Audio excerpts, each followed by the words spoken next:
Happy Friday! Happy Friday! Yay! It's a beautiful day. Hi. It is.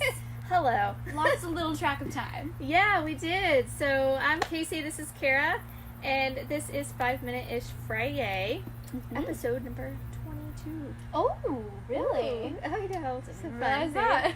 It is episode number 22, and we are sitting outside. It is beautiful out today if you're in Hampton Roads, Virginia. A little chilly. Kara's a little cold. crisp. I am. I'm a little chilly. A little cold, but I made her come It's outside good. into It's the the sun. sunshine. I needed some sunshine and fresh air. Fresh air for sure. Fresh air feels really good. So today on our episode, we are going to talk to you some more about social media. We've been on this topic for several weeks because it's a big one. It is. But we are going to dig in today and talk to you a little bit about content planning. Yes. So, social media content planning, it's a beast. It can be. It can be. And it can be hard to figure out where to even begin. And that's the problem we see that happens most often with our clients and friends that are business owners is they get a little bit stuck because you start to think about big picture and, oh, well, I've got to plan out the next 60 days worth of content or the next year all at once. Exactly. It's like taking that puzzle box and you take it out of the box, you throw it on the table, and you have all these pieces, and it's going, where do I even begin to put this all together? So how do you do that? How do you deal with that messy pile of puzzle pieces? Yeah, I think before you even throw out the pile, you got to sit to yourself and think, what are my goals? Are your goals long term? Are they short term? And, write them down based off of time frame, whether it's a year or it's quarterly, and figuring out what your goals are. Goals are always a great place to start with any of your marketing. Well, how are you supposed to know where you're going if you have nowhere to end up? Yeah, you've got to measure, right? You've got to have something that's measurable. You can't measure something that you're not tracking. Which leads us to the next part. Yeah, it does. And when you track and you look at your analytics and take a good audit, that's also going to help you kind of know how you want to plan and proceed. Hey, Erin. HRBA Homes is watching. Does this backyard look familiar? She just sold me this house. Little shout out. Yeah, best realtor. So, if you, what were we saying? Auditing. Oh yeah, so auditing. Sorry, I got so distracted. I got so excited to see Erin watching. So if you take a hard look at your numbers and your analytics, yeah, it does look great. It's so pretty. I love it. So happy. If you take a look at your analytics, that's going to help you plan your content too, because you can take a look at the different insights and measurements that are available in the different platforms for you and know what are you doing well, what are people engaging with, and what's kind of falling flat, what should you just kind of push to the side or revamp or adapt. Exactly. So an audit is a great second step in the content planning process. Yeah. And then once you've done those two things, the fun begins, right? It does. Beginning to put all of your puzzle pieces together. Did you try to hold my hand? No, I was gesturing, but yes. Secretly. But the next big thing is, having a calendar, having a content calendar. Yeah, and how do you come up with that content calendar? How do you keep coming up with fresh ideas and new pieces of content? Because this is a part where we see a lot of clients and people we know struggle as well, is because you kind of get into your routine of types of things that you're sharing and used to sharing, but that can also kind of get a little stale to your audience. It can, and then you can see, your reach and your engagement go down. Exactly. So brainstorming. Let's talk about brainstorming and just some fun ideas and methods of kind of getting the creative juices flowing a little bit. Yeah. I think my personal favorite is Pinterest. Seeing visually, seeing different ideas of other people and I think the fact that a lot of it is real content. Things that have been posted, and just the visual layout of Pinterest always helps me a lot. Yeah, so when we share, that we both do, yep, is the car or the shower, just thinking through those ideas. Any place that you personally think through your your day or how you're going to respond to someone. Where do you have your best, most innovative thoughts? Comment below and let us know. For me, it's always when I'm driving. Yes, same. So inconvenient. But I have the voice recording app on my phone, and I just roll down the road and talk to myself. Spill out all of your ideas. If you're trying to think through something, you have a response to someone, you're trying to come up with ideas, it's a great thing to do. Yeah, absolutely. Sometimes just talking and vocalizing your thoughts kind of really gets the ball rolling. Yeah. Another option is to kind of go old school, almost in the vision board direction, and start ripping pages out of magazines and things that kind of inspire you or mean something, and you can make a collage on a little, not even a full piece of poster board, but just like one of the little mini poster board pieces. Yeah, exactly. And really kind of visualize your content that way. And that can, or you can go really old school, right? Let's kick it back to like elementary school. Ooh. When you're like in 5th, 6th grade. And shout out to my 5th and 6th grade teacher, Mrs. Barker. If she's watching, sometimes she does watch our videos. Mrs. Barker would have us, if we were writing a paper or doing a creative writing, to word association. With those little, the little brain bubbles, brain cloud, whatever you call them, where you start with one word in the center, and then you kind of categorize out and like spiderweb your ideas. So, thanks, Mrs. Barker. It's coming in handy. So, any other tips or pieces of advice on how to plan content? Look at our notes. I mean, a great thing to always throw into your content and your things, to make variety. And, if you have a fun campaign coming up or you have an exciting announcement, make a teaser, do a countdown, stuff like that. Yeah, and just kind of trolling around and like looking at what other people are doing and what the trends are. Just kind of, time block it, right? Because it can be a time suck, and we don't have time for that. You have to stay deliberate, right, about your time. Yeah, I end up watching cat videos, and then the whole day is gone. Not that I'm speaking from experience, but and then there are different tools that you can use as well. So there are tools out on the internet, the interwebs, that can show you kind of what the trends are, what different trending topics.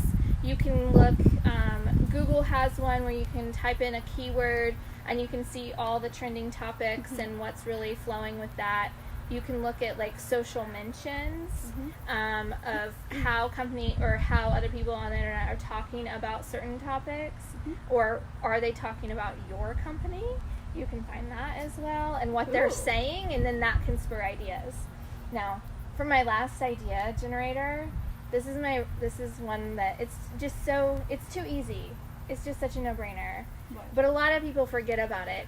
What are your customers asking you all the time? If you've been in business long enough, you're probably getting some frequently asked questions. Yep. So how can you use your most frequently asked questions in your content? Like, how can you answer those questions before they arise? Yeah, and even going with that too, of frequently asked questions or asking questions in general. A great way to change up your stories on your Instagram for the day. Have a Q&A. Have a poll, have a Q&A, have a specific topic. Ask your viewers, ask what they're looking for, what they like when you post, or ask a specific comment. Does anyone have any questions about what we do or what our business is? And then have those flooding in and then answer them on your stories. It's a great way to add new content. Live on Facebook. Example, if you go back a few weeks, you'll see that before we switched into the social media topic, we were talking about branding. And we had, at the end of that topic, and at the end of every topic we'll have a Q&A. Just a live Q&A. And we'll have compiled some questions that people submit, but then we'll also answer questions on the spot. So it's just that conversation, that very engaging, casual conversation that you can help people. And those are great pieces of content. Super valuable. Exactly. We will actually be having our next live Q&A either the 2nd or 3rd Friday of November. Yeah. just around the corner. Yeah, we're trying to finish up some more social media and end it strong, and then we'll be moving into websites. So once you start kind of compiling ideas, I think this is where people get tripped up too, is they start to kind of get stuck on, well, like, okay, now I have a page and a half of ideas. Now what do I do with it? How do I make sense of that content plan? And how do I organize it? So going back to your example of the puzzle with all the little pieces, going back and looking at, okay, so how do we organize? If you had that puzzle in front of you, how would you organize that?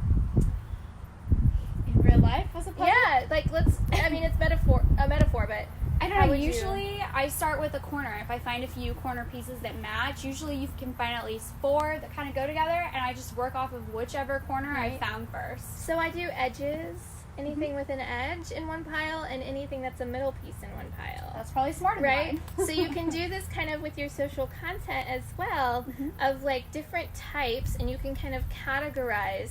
Yeah, when it comes to social media, I find I flock more to putting a good amount of content together first, and then I take those pieces and then I plan them out on our calendar. Yeah, so you can come up with your own method of kind of compiling all of that and getting it ready. But, and we just had this, so now I want to talk about some questions that we get often. We just got a question recently from one of our clients who said content, like she was thinking about planning her content for 2020, and she reached out and she asked if it's true that you should just create content, 60 days worth of content, and then just recycle it. No. The short answer is no. Please don't. Definitely repurpose. You know, we've said before, we don't believe in posting on all platforms the same post every single day. You know, if you post a green picture on Instagram, wait a couple days or maybe even a couple weeks to post on your Facebook. The only thing you should post the same day across all boards are announcements, a large event, anything like that. But you can definitely repurpose and onto a different platform. Absolutely. Repurpose everything, right? You don't have to recreate the wheel for every platform and every audience. You just might have to tweak the messaging or just the type of media that goes along with it. So maybe someone on Twitter doesn't care about your infographic, but your infographic might be really helpful on LinkedIn. So you have just different things that work better on different platforms, so you just want to think about that. Yeah, I do. Well, that's good. Otherwise, we're in trouble. Yeah, you're in trouble. Oh, there we go. Okay. So content planning, and then you can kind of just like put everything down in different categories. A great way to do it is to put it into a spreadsheet. And you can organize it that way and then have a tab for every different type of content. Yep. So you can put it in there and you can put links and all of that and get it ready to go along with getting the copy ready to go with all of your posts. Yes. And then use a scheduler or a tool. One thing I'd like to know real quick, and I know you know where this is going. So happy. We are so happy. So thank you, Facebook. Right. Thank you so much, Facebook. Facebook is testing in beta mode right now on some pages. They are doing in the Creator Studio. If you've come through our Facebook Intermediate or higher class, then you've heard about Facebook Creator, hopefully. If you haven't, reach out, leave a comment. We'll answer. We'll give you a little. We'll comment kind of how to get there. Yeah, teach you how to find it. Creator Studio is really where you can manage your content for all of your different pages. Well, now they've added in the ability to schedule and plan and post to Instagram from there. Oh, it's a beautiful thing. Oh, beautiful indeed. I love it so much. It makes our lives easier. It'll make your lives easier. You can even plan and schedule Instagram stories as well as IGTV videos. And it's free. Yes, it's and free. Just think about this, right? So there are a lot of other third-party tools and applications out there that you can schedule your content with. But most of them you have to pay for. Most of them you have to pay to have certain numbers of profiles added into them, or certain amounts of content that you can upload at once. But also, on the flip side, Facebook really likes Facebook. So when you schedule through the scheduling tool in Facebook in the Creator Studio, or now Instagram, which is owned by Facebook, you're probably going to get a little bit better reach. Yes. Because they want you to stay within their platform. Yeah. Yeah. So it's really exciting. If you have questions about that, just drop them down below in the comments. We'll be happy to answer. Of course. But that kind of rounds us out for It content does. planning. Now, if you have more questions or you need help with your content planning, shameless self-promotion, we do have an event on December 4th. Yes, we do. In Norfolk. If you're in the Norfolk, Virginia area, please plan on attending. You can find the registration and the information. It's called the Content Planathon, and you can check that out on the events tab of our Facebook page, as well as the workshops tab on our website. You can sign up. It's a 4-hour session. We will guide you through all of these, and we'll even give you some kind of 101 classes. Yeah. Canva, how to take a great picture with your phone, how to make an Instagram story, Yeah. just some little extras in there as well. And you'll have a roadmap to your 2020 content, Yep. so that you go confidently into the new year. Yeah. You can go into the holiday season, it's going to be great. You don't even have to worry about it. Think of it as having a final that you've already studied for. You don't have to take the final. Yeah. Do your Wow. homework, study hard, and it pays off, right? Right. Moral of the story. So we hope to see you at some of those events. We also have several other events. Oh my gosh, I think we have we have a Lovable Measuring City Metrics. dinner next Tuesday. We have a YouTube class The following Tuesday. the following Tuesday. Measuring Your Metrics class, November 21st. It's my mom's birthday. Happy birthday in advance to my mother. I might bring cake to the class to celebrate. We There can you all go. make my mom a video or something of us eating cake for her birthday. And then the final one of the year is the Content Planathon. But yeah, stay tuned. Watch next week. Next week we are talking more Auditing. social media. We already did. I think we're doing advertising, right? Yes. Yeah, paid ads. So we're going to talk about paid ads kind of in general, and then about a couple particular platforms where we see our clients have a lot of success. So Yeah. stay tuned for that. Have a lovely weekend. Yes. It's so beautiful out. Have a great Friday. Yeah, enjoy your Yes. time, and we'll see you next week. Bye. Bye.